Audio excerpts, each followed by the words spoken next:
And welcome to exchange academy. আশা করছি তোমরা সকলেই ভালো আছো।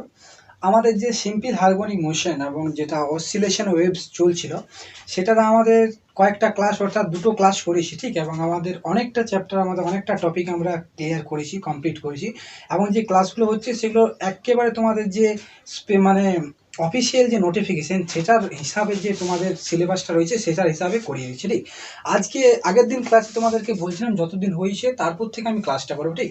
তার আগে আরেকটা কথা, যারা তোমরা পেড ক্লাস করতে যাও তারা 225 টাকাতে তোমাদেরকে ফিজিক্স এবং ম্যাথ করিয়ে দেওয়া হবে, ঠিক আছে। এবং ফিজিক্স এবং ম্যাথ দুটো চ্যাপ্টার করিয়ে দেওয়া হবে এবং সেগুলোতে প্রপার নোটস দেওয়া হবে। এত সুন্দরভাবে নোট দেওয়া হবে যেহেতু তোমাদেরকে যদি আর কোনো রকম থিওরি ক্লাস অর্থাৎ বই থেকে এক্সট্রা নিয়ে থিওরি ক্লাস পড়ার দরকার পড়বে না। এত সুন্দরভাবে তোমাদেরকে এখানে পেড ক্লাসে তোমাদেরকে পিডিএফ হিসাবে দিয়ে দেওয়া হবে, ঠিক আছে।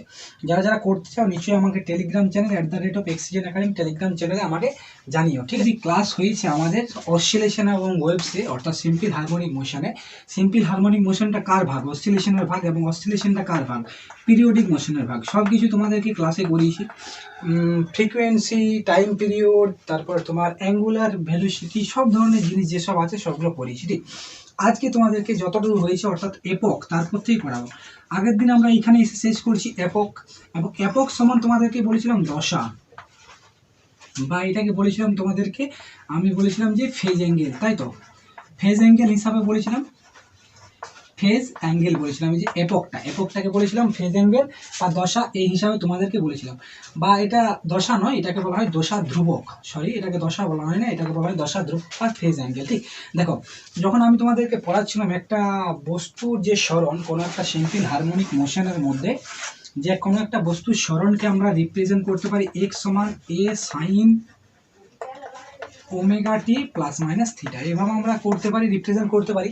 এবং এই যে এইটা আছে না ওমেগা টি প্লাস থিটা, এইটাকে বলা হয় এপক, ঠিক। শুধুমাত্র ওমেগা টি প্লাস থিটা। এইখানে তুমি যদি টি সমান 0 বসাও, এটাকে আমরা কি বলি? এটাকে আমরা বলি দশা। এটা কি বলি আমরা? এটাকে আমরা বলি ফেজ। কিন্তু ফেজ ধ্রুবক অর্থাৎ কনস্ট্যান্ট, ফেজ কনস্ট্যান্ট বা ফেজ অ্যাঙ্গেল, এইটা যদি আমরা বের করতে চাই তখন আমরা কি করব? এইখানে জাস্ট টি ইকুয়াল 0 বসাবো। টি ইকুয়াল যদি 0 বসাই তাহলে আমাদের এখানে কি চলে আসছে? শুধুমাত্র যে ফেজ কনস্ট্যান্ট কত চলে আসছে? থিটা। এখানে যদি 0 বসাই তাহলে ওমেগা ইন্টু 0 সমান 0 প্লাস থিটা, তাহলে থিটা আসছে এখানে ফেজ অ্যাঙ্গেল বা দশা ধ্রুবক বা ফেজ কনস্ট্যান্ট বা একক, ঠিক।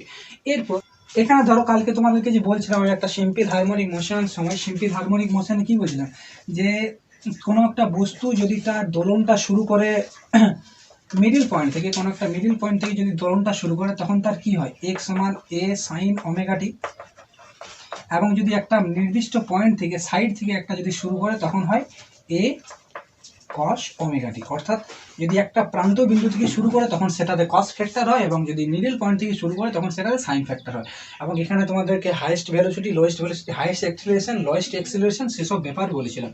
এরপর ধরো এখানে আমি ধরছি এক্স সমান এ সাইন ওমেগা টি, ঠিক আছে। এক্স সমান হচ্ছে এখানে এ সমান ওমেগা টি, বা এখানে আমি এভাবে মানে ইয়ে করতে পারি এ সামিন ওমেগা টি প্লাস π/2, ঠিক আছে। এরপর এইখানে যদি আমার এখানে এপক কত আসছে, এখানে ফেজ কত আসছে? Omega t plus π/2। এইখানে টি সমান যদি আমি 0 বসাই তাহলে আমার এখানে এপক কত আসছে? শুধুমাত্র π/2। অর্থাৎ এখান থেকে তুমি ক্লিয়ারলি বুঝতে পারছো যখন সেটা মিডিল পয়েন্টে থাকছে তখন সেটার এপক কত চলে আসছে? তখন সেটার এপক চলে আসছে 0। কিন্তু যখন সেটা তোমার একটা প্রান্ত বিন্দুতে চলে আসছে, প্রান্ত বিন্দুতে, তখন সেইখানে তার এপক হয় π/2। এত দূর অবধি বুঝতে পারলে কোনো রকম অসুবিধা নেই। কেন? কারণ এইখানে এ সাইন ওমেগা টি, এইখানে তোমার এখানে যদি টি সমান 0 বসাও তাহলে তোমার এপক চলে আসছে 0। কিন্তু সেইখানে যদি এ কস ওমেগা টি, এখানে এ সাইন ওমেগা টি সমান কি হয়? এ কস, এটা সরি, কস ওমেগা টি প্লাস π/2, অর্থাৎ এ একটা প্রান্ত বিন্দুতে হয় এ কস ওমেগা টি প্লাস π/2। এইখানে তুমি যদি টি এর মানটা 0 বসাও তাহলে তোমার চলে আসছে এপক, চলে আসছে π/2। এতদূর অবধি বুঝতে পারলে এখানে কোনো রকম প্রবলেম নেই। এইটাকে বলা হয় এপক।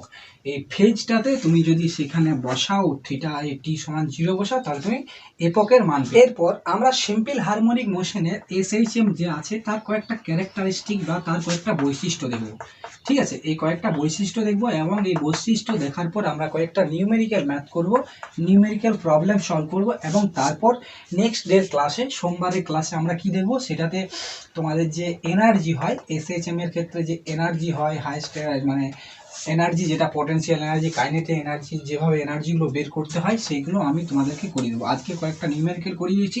নিউমেরিক্যাল তোমার এসএইচএম এ অনেক পরিমাণে নিউমেরিক্যাল আছে, যত বেশি প্র্যাকটিস করবে তাহলেই হয়ে যাবে। এরপর তোমরা একটা জিনিস দেখো, আমি যতগুলো এতক্ষণ অবধি পড়িয়ে দিলাম, তোমরা নিউমেরিক্যালগুলো যেগুলো দেবো একটা তো আটকাবে না তোমরা, ঠিক। তার আগে এসএইচএম এর কয়েকটা বৈশিষ্ট্য দেখে নাও। এসএইচএম এর ক্ষেত্রে তার যে ফোর্সটা হয় তার যে ডিসপ্লেসমেন্ট হচ্ছে সেটার সাথে সমানুপাতিক। কেন? এবং সেটা হয় মাইনাস হিসাবে সমানুপাতিক। কেন? কারণ বলেছিলাম যে ফোর্সটা যেটা আছে সেটা কি চাই, তার অপোজিট সাইডে যদি একটা দূরত্ব এক্স দূরত্ব অবধি যায়, এদিকেও যদি এক্স দূরত্ব অবধি যায়, তখন যে ফোর্সটা কি বলে যে আমি যেতে দেবো না, আমি ওকে এই পয়েন্টেই ধরে রাখবো, ওর মিড পয়েন্টে ধরে রাখবো, ঠিক আছে। সেই জন্য এফ ভেরিজেস অফ মাইনাস এক্স।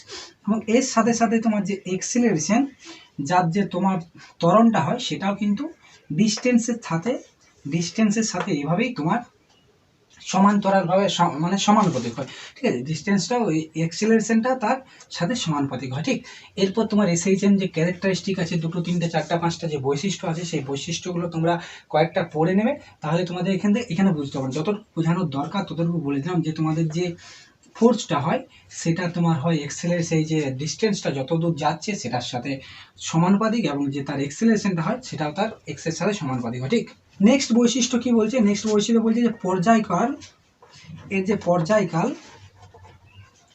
সেটা তার বিস্তারের উপর নির্ভরশীল করে না, ঠিক আছে। যে পর্যায়কালটা সেটা তার বিস্তারের উপর নির্ভরশীল নয়, অর্থাৎ যে পরিমাণ পর্যায়কালটা টাইম পিরিয়ড যেটা নিচ্ছে সেটা ওর বিস্তারের উপর নির্ভরশীল করে না, ঠিক। শর্টে লিখে দিলাম, বিস্তারের উপর নির্ভরশীল করে না। অর্থাৎ তোমার যে পর্যায়কালটা যদি কমেও যায় বা বিস্তারটা যদি কমেও যায়, তখন একে অপরের সাথে ডিপেন্ডেন্ট নয়, পর্যায়কালটা বিস্তারের সাথে ডিপেন্ডেন্ট নয়। 3 নাম্বারটা হচ্ছে তোমার যে ত্বরণটা, এর ক্ষেত্রে যে ত্বরণটা সেটা কি চাই, তোমার ত্বরণটা সব দিন মিডিল পয়েন্টে, তোমার ওই কী বলে মিড পয়েন্টে বা এভারেজ ভ্যালুতে সারাক্ষণ আসতে চায়। অর্থাৎ তার যে কি হয়, ত্বরণটা হয় সেটা হয় সাম্য অভিমুখী, অর্থাৎ সাম্যাবস্থায় আসতে চায়, সাম্য অবস্থায় আসতে চায়, ঠিক আছে।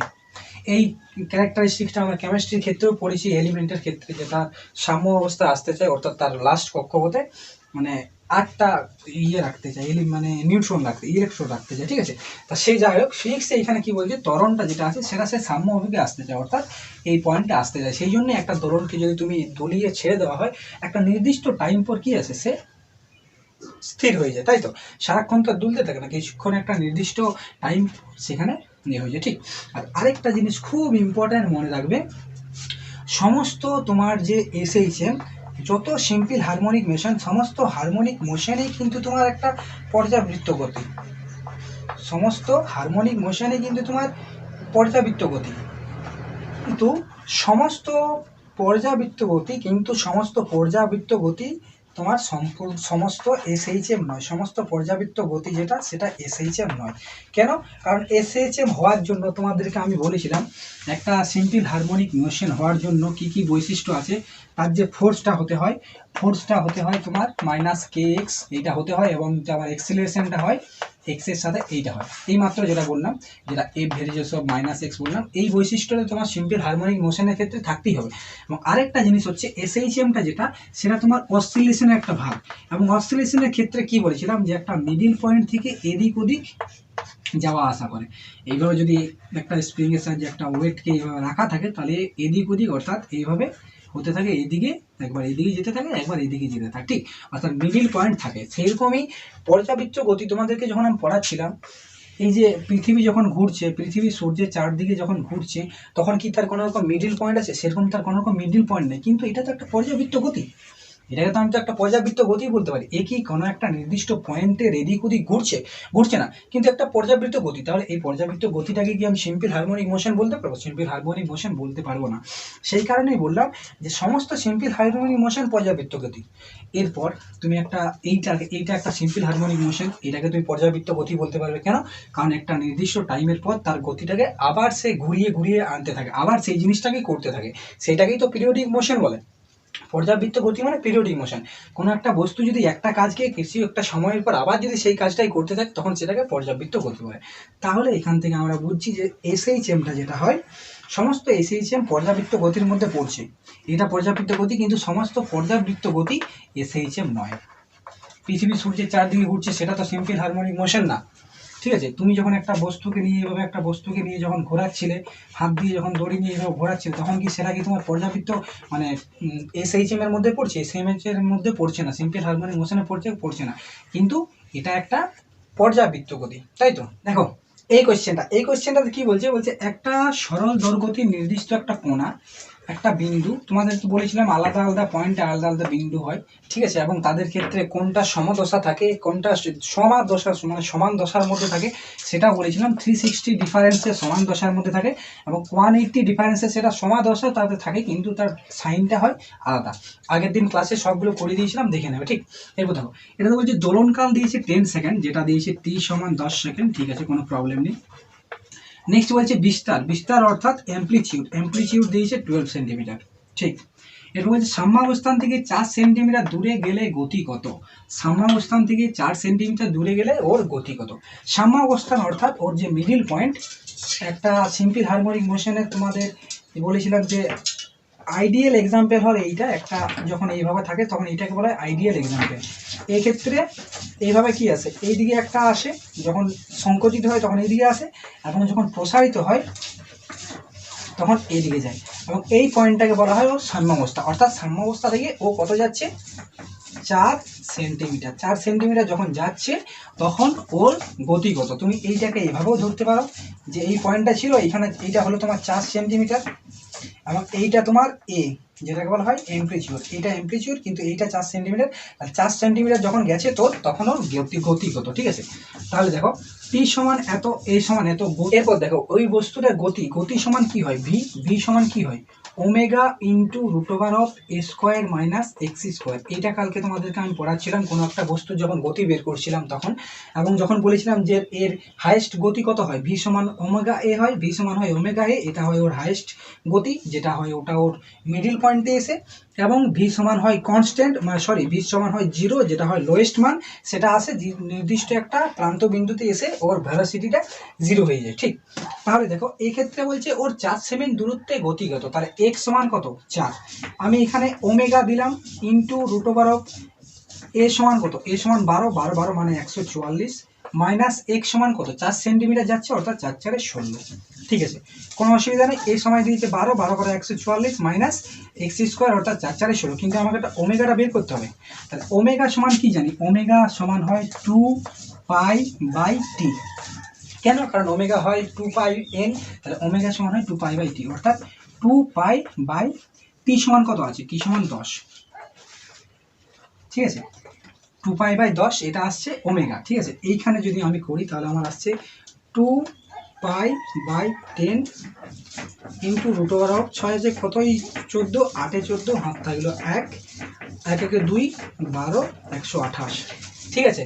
অর্থাৎ এইখানে যদি আমি 2 যদি কাটি 10কে, তাহলে হয়ে যাবে 5, অর্থাৎ π/5 ইন্টু √128। 128কে এরপর যদি আমি ভাঙি, সূচকের সময় তোমাদেরকে এভাবে ভাঙা শিখিয়েছিলাম, 2 দিয়ে যখন করব 6 2 12, 64, এবং 8 64 সমান হয় 8 8 64, অর্থাৎ এই দুটো কাপেল বেরোচ্ছে 8, এবং এটা একা থাকছে সেই জন্য 8√2।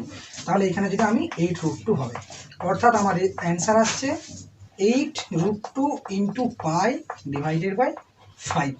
এই বস্তুর ক্ষেত্রে তার 4 সেমি দূরত্ব গিয়ে ওর বেগ আসছে 8√2 π/5, ঠিক আছে। দেখো এই কোশ্চেনটা কি বলছে, কোনো একটা বস্তু কোণা তার সরণের এইটা দিয়েছে সমীকরণটা, x সমান 10 sin π/3t - π/12 সেন্টিমিটার। তাহলে বলছে 1 সেকেন্ড পর দোলগতির বেগ কত? অর্থাৎ কোনো একটা যদি দোলন দোলতে থাকে এইভাবে, তাহলে বলছে ওর 1 সেকেন্ড পর বেগ কত হবে? যদি এই দিকেই যায় তাহলে 1 সেকেন্ড পর ওর বেগ কত? অর্থাৎ যাত্রা রম্ব শুরু করার 1 সেকেন্ড পর ওর বেগ কত হবে, এইটা চাইছে, ঠিক আছে। তাহলে একটা জিনিস দেখো, তোমাদেরকে বেগ সমান আমি কি বলেছিলাম? ওমেগা ইন্টু √(a² - x², ঠিক আছে। এরপর দেখো এখান থেকে তোমার এই যে সমীকরণটা, এইটাকে যদি তুমি x সমান a sin ω t plus alpha, এটার সাথে যদি তুমি তুলনা করো, তাহলে তোমার a সমান অ্যামপ্লিটিউড কত আসছে? অ্যামপ্লিটিউড চলে আসছে তোমার 10, ঠিক আছে। এখানে সাইন ওমেগা, ওমেগা সমান কত চলে আসছে, ওমেগা সমান আসছে π/3, ওমেগা সমান আসছে π/3। ঠিক আছে, এরপর তোমার আর কি দরকার, এক্স, আর তো এক্স দরকার, বাকি আমার নিয়ে কিছু তো কাজ নেই। আমার ওমেগা দরকার, ওমেগা আমি পেয়ে গেলাম π/3, এ দরকার, এ পেয়ে গেলাম আমি 10, কিন্তু আমাকে এরপর চাইছে এক্স, কিন্তু আমাকে বের করতে বলেছে 1 সেকেন্ড পর দোলগতির বেগ কত। দোলগতির বেগ বের করতে গেলে আমাকে এই এক্সটা জানতে হবে। তাহলে আমাকে আগে জানতে হবে যে ও 1 সেকেন্ডে কত দূর গেল, আগে আমাকে জানতে হবে যে ও 1 সেকেন্ডে কত দূর চলেছে। এই ধরনের যখন আগে করতে হয় তখন এই যে সমীকরণটা আছে x সমান 10 sin π/3t মাইনাস π/12, এইখানে আমাকে কি টি সমান 1 আগে বসাবো। টি সমান 1 যদি বসাই, কেন, কারণ বলছে 1 সেকেন্ড পর ওর বেগ কত হবে, তাহলে তো আমাকে আগে জানতে হবে যে 1 সেকেন্ডে ও কতটা দূর গেছে। আগে ও কতটা দূর গেছে তবে তো আমি জানতে পারবো যে ওর বেগ কত। আমি যদি দূরত্বটাই যদি না জানতে পারি যে 1 সেকেন্ডে কত দূরত্ব যাচ্ছে, আমি ওর বেগটা বের করতে পারবো না। তাহলে আমাকে 1 সেকেন্ডে ওর দূরত্ব কত গেছে সেটা জানার জন্য আমার যে সমীকরণ, যা তার সরণের যে সমীকরণ আছে সেখানে আমি টি এর জায়গায় 1 সেকেন্ড বসাবো। তাহলে টি সমান যদি 1 বসাই তাহলে আমি এটা হয়ে যাবে π/3 মাইনাস π/12, অর্থাৎ হয়ে যাবে 10 সাইন π/3 সমান কত হয়, 180কে 3 দিয়ে ভাগ করো 60, মাইনাস 180কে যখন 3 দিয়ে ভাগ করবে তখন 60 হলো। তাহলে 180কে যখন 12 দিয়ে ভাগ করবে অর্থাৎ 4 গুণ বেশি, তার 4 গুণ বেশি অর্থাৎ 15 হয়ে যাবে, 4 15 60। বুঝতে পারলাম আমার জিনিসটা? যখন 3 দিয়ে 180কে ভাগ করছো তখন হয়ে যাচ্ছে 60, তাহলে যখন 4 দিয়ে তুমি 12 দিয়ে ভাগ করবে তাহলে এইটা হয়ে যাচ্ছে ওর 4 গুণ, মানে একে আবার 4 দিয়ে ভাগ করতে হচ্ছে 15, অর্থাৎ π/12 হচ্ছে 15। তাহলে এইখান থেকে আমার বেরিয়ে যাচ্ছে 10 সাইন 60 মাইনাস 15 সমান 45, এবং সাইন 45 এর মান কত হয়, সাইন 45, সাইন 0 এর মান হয় 0, সাইন 30 এর মান হয় হাফ, সাইন 45 এর মান হয় 1/√2, অর্থাৎ আমার কত আসছে 10/√2। 10/√2 সমান উপরে যদি √2 গুণ করি আমার 10√2/2 সমান আসছে আমার 5√2।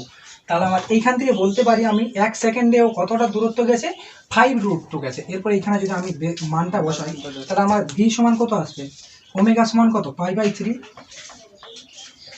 ইন্টু √(a² সমান 10 10 100 মাইনাস এক্স সমান কত, এক্স সমান এসছে 5√2, 5√2 অর্থাৎ 5√2 তার স্কোয়ার। ঠিক আছে, এইখানে যদি আমি ঠিকঠাক করে ক্যালকুলেশনটা করি তাহলে আমার এখানে কি দাঁড়ায়, π/3 যেটা এলো সেটা এলো √100, 100 কেন, কারণ 10 10 100, এইটা এ সমান দিয়ে তাহলে 10 10 100 একেবারে লিখে দিয়েছি, মাইনাস 5√2 তার স্কোয়ার, 5√2 তার স্কোয়ার, এক্স স্কোয়ার আছে 5√2 তার স্কোয়ার অর্থাৎ 5 5 25, এবং √2 ইন্টু √2 অর্থাৎ 2, মানে 25 ইন্টু 2 মানে 50, 25 50। ঠিক আছে, অর্থাৎ আমার আসছে π/3 ইন্টু 100 মাইনাস 50 সমান 50 √50। তার 50টাকে কী করে ভাঙবো, আর 50টাকে ভাঙতে গেলে আমার কী করতে হবে, আমার করতে হবে 5 10 50, 5 2 10, অর্থাৎ 5 ইন্টু 2টা বাকি থাকছে, তাহলে আসছে আমার 5√2। তাহলে আমার কী হয়ে যাবে, π/3 ইন্টু 5√2। তাহলে এইটা হয়ে যাবে আমার 1 সেকেন্ডে ওর গতিবেগ, 1 সেকেন্ডে তাহলে ওর গতিবেগ হয়ে যাবে এইটা। এই ধরনের অঙ্ক তোমার পরীক্ষাতে খুব সুন্দরভাবে এই ধরনের অঙ্ক দেবে, এবং 1 সেকেন্ড একটু যদি ভুল করে তাহলে কিন্তু প্রবলেম হবে।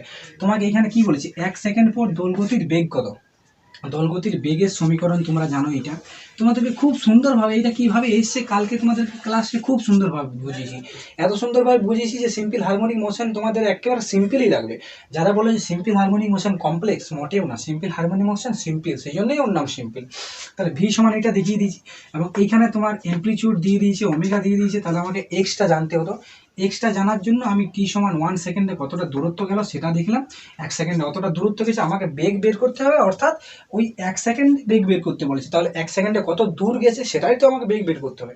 আমাকে তো পুরোটার বেগ বের করতে বলেনি, আমাকে বলেছে 1 সেকেন্ডে ও দোলগতির বেগ কত, তাহলে আমাকে আগে জানতে হবে যে 1 সেকেন্ডে কত দূর গেল। ঠিক, এই ক্যালকুলেশন করে এইটা এলো আমার অ্যান্সার।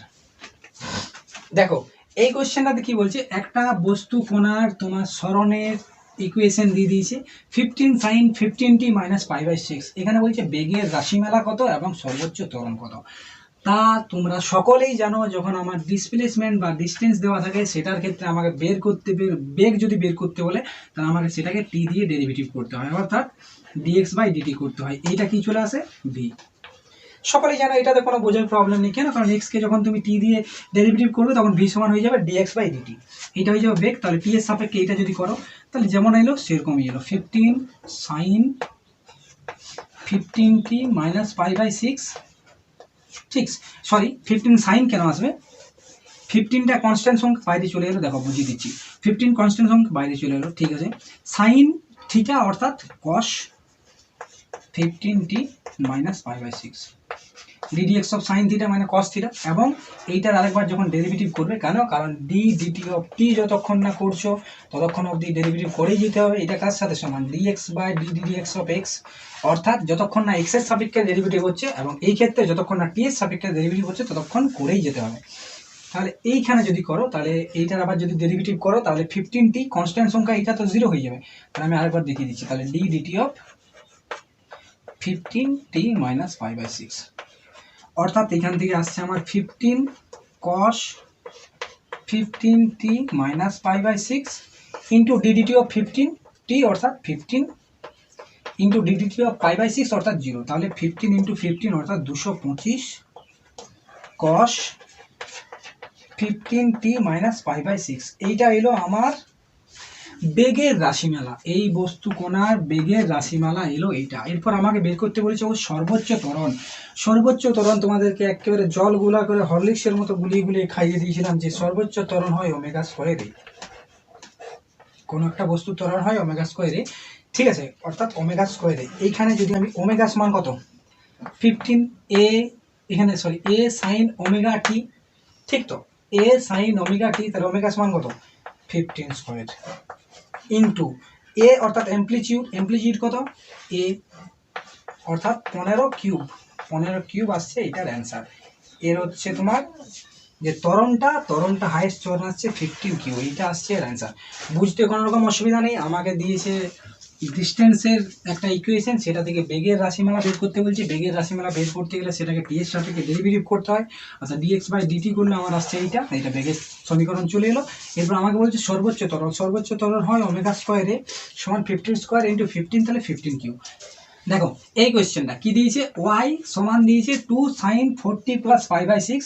এর ক্ষেত্রে বের করতে বলছে তোমার দোলনকাল কত, দোলনকাল যেটা হয় টি, ঠিক আছে, কোনো প্রবলেম নেই। এবং বলছে ফেজ অ্যাঙ্গেল বা একক বা দশা ধ্রুবক বা ফেজ কনস্ট্যান্ট কত, অর্থাৎ যেটা ফেজ অ্যাঙ্গেল সেটাকেই একক বলে, সেটাকেই দশা ধ্রুবক বলে, সেটাকেই ফেজ মানে ফেজ কনস্ট্যান্ট বলে, ঠিক আছে। তাহলে আমাকে দোলনকাল সমান হয় টি। টি সমান কি হয়, টি সমান হয় যেহেতু ওমেগা সমান হয় 2 পাই বাই টি, তাহলে আমার টি সমান কত হয়ে যাবে, টি সমান হয়ে যাবে 2 পাই বাই ওমেগা, ঠিক আছে।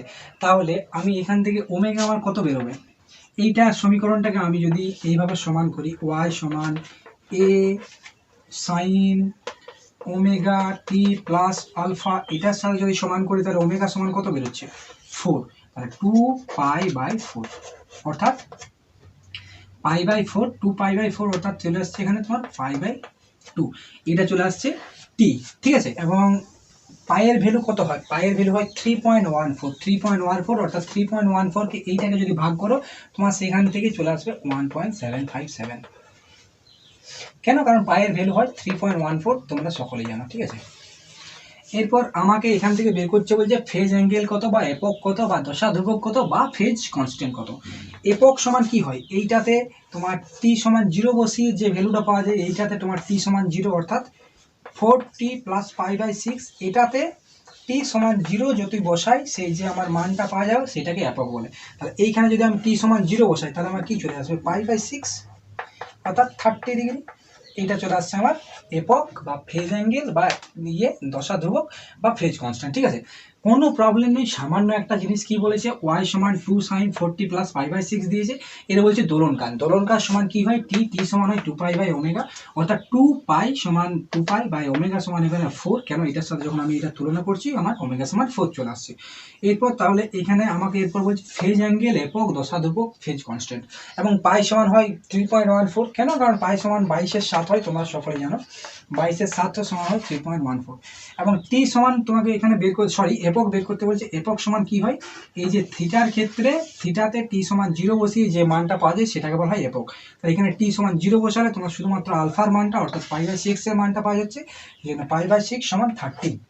এইটা হচ্ছে তোমাদের কনস্ট্যান্ট, ঠিক আছে। আর যারা যারা তোমরা পেড কোর্স করতে যাও 225 রুপিজে আমাকে টেলিগ্রাম চ্যানেলে জানিয়ে দিও, ঠিক আছে।